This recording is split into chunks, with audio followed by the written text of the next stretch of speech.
This is a way to make a project that's fun and festive for your home, a homemade Christmas wreath. Here's what you'll need. First, you need a wreath that you can get at any kind of craft store, Hobby Lobby, or Michael's.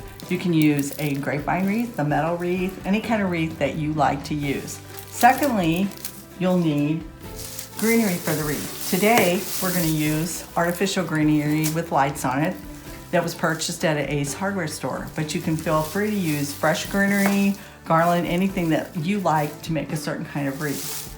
In addition, the other things that we need are picks, decorations, ribbons, any kind of things that you like to make a special theme for your wreath. And then we need floral wire to attach the items to the wreath, and scissors, of course, to cut the wire. It's a relatively simple project that anyone can do, and you can customize it to your own taste. They're perfect for decorations or for gifts. The first thing that we're going to do is cut our greenery to fit around the size of wreath that we have.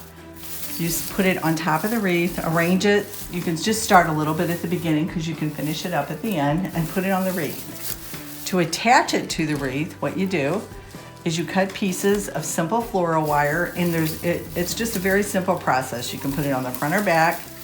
You kind of put it in between the branches so it doesn't show. I usually use thin green floral wire.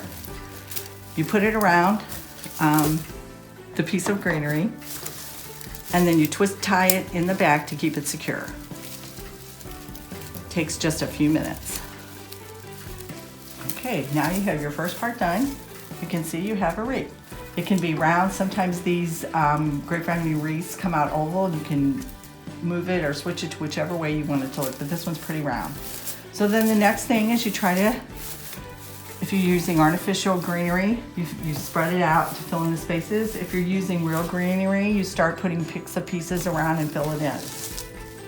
The next step is what I usually do is to map out a design idea. So you can either map it out or you can just do it freeform and let it build upon itself. For this one, I was able to use some pieces, like I said, that we bought at craft stores. But another thing that's really good about this is you can use things that you've used in the past and reuse them again, and just change the way in which you design the wreath. So these are some things. Some are new, some are things that we've used one time, so they're gently used, but what we do is we put them together to make a beautiful design. And you try to find, I try to find colors, start with the ribbon, and use colors that coordinate with the ribbon.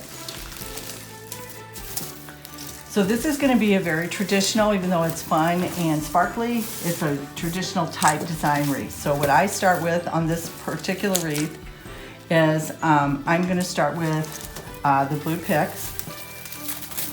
The way to design a pretty symmetrical wreath is to figure out where you're going to put your bow, and this one is going to be in the center and the bottom. Then you take your picks and you start building from the bow. So what I do in this one, we start with the blue ones, and you want the colors to be coordinated together and kind of be the same, but look fun and festive and full without being too gaudy. So we have this. Then we're gonna go, since we've used the blue down here and the green, then we're gonna go to the red up here. And we're gonna go to some more red up here. And while I like symmetrical, I do like to have a little bit of interest and surprise that may be off of the symmetrical just a little bit. So for this one, we're gonna put the Merry Christmas here at the top. And sometimes as you're building it, as you can see here, you might have to adjust some of the pieces to make it fit better. You just start one way and move them around. It's so easy, you can just move it around as you go. That's why I like the grapevine wreaths, because you can just stick them in anywhere. Have the Merry Christmas here. Since we have a lot of green up here, we're gonna put a lot on one of the other coordinating colors, which is blue, on this. And this is where I said you kind of have it symmetrical, but then you just go off a little bit and add a little bit of surprise to make it look beautiful.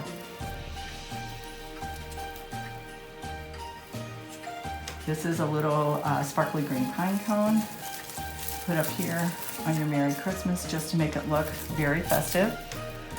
And the other thing is you start with kind of a traditional wreath style and component, but you make it more fun with the sparkly picks and the sparkly glitter, and with little spring picks, which give it a little fun element.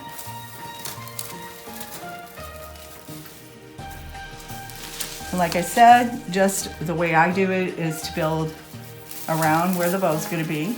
So what's fun is it's layering. So you can make it as ornate as you want or as simple as you want. You start with one thing and you say, oh well, I think it needs something else, and you just add a little finishing touch.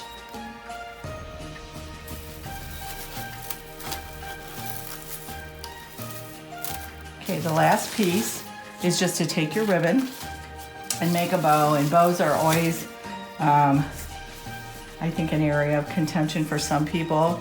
So if you have ribbon that just has the print on one side and it's plain on the bottom, you fold, you go around like in a circle. You start and you leave this one long so you have some little ribbon that is hanging down at the bottom of the wreath.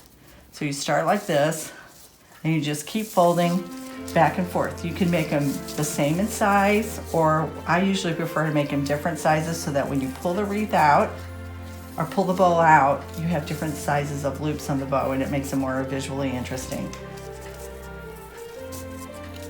You do as many as you'd like to do. Since I'm only using one kind of ribbon on this particular wreath, I'll do several loops. Then what you do, you wait and make sure you have a piece of ribbon that's long enough at the end so that you can tie the bow together and attach it to the wreath. Or you can actually attach the bow to the wreath with the green ribbon if you'd like, or the green wire if you'd like as well.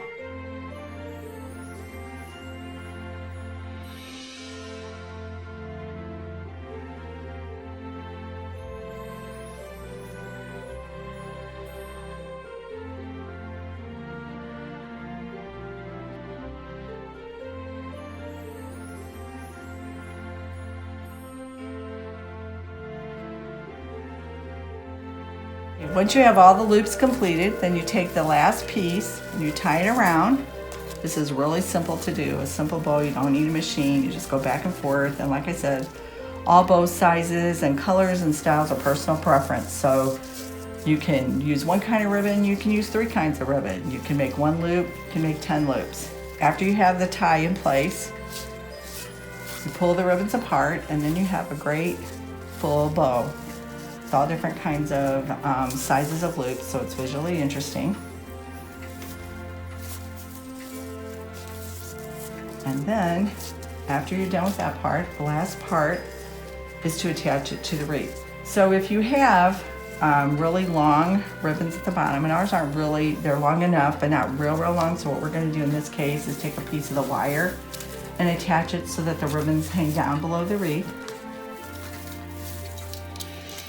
So we just keep pulling it out, and then once we have everything attached, then we can adjust the wreath to make it how we would like it exactly to be in the end. So we take the wire. This wire is great, like I said, it's flexible, it's easy to wind, it's easy to cut, it's very inexpensive to buy.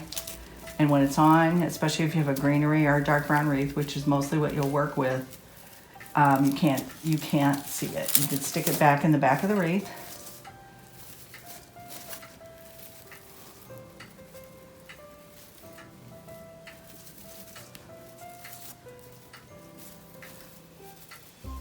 And there you have it. The last piece of this, which we haven't done, and you can do it, is to take your green wreath wire and kind of reinforce all the things that you've stuck into your wreath and attach them so that they stay on and you don't have to worry about it falling out. If you're using a grapevine wreath for the base like we have, and you're putting it in your house or on a door or something, most of the time the picks will just stay. You don't have to worry about wiring it, but this way you make it more secure. What's fun about this, like I said, is you can add old and new, use some repurposed ribbons, so it's great for recycling things or adding a few new things. You can add things that are sentimental to you. Just find something that you particularly like, whether it's color or it's a theme of things that you love, to make your own personal Christmas wreath.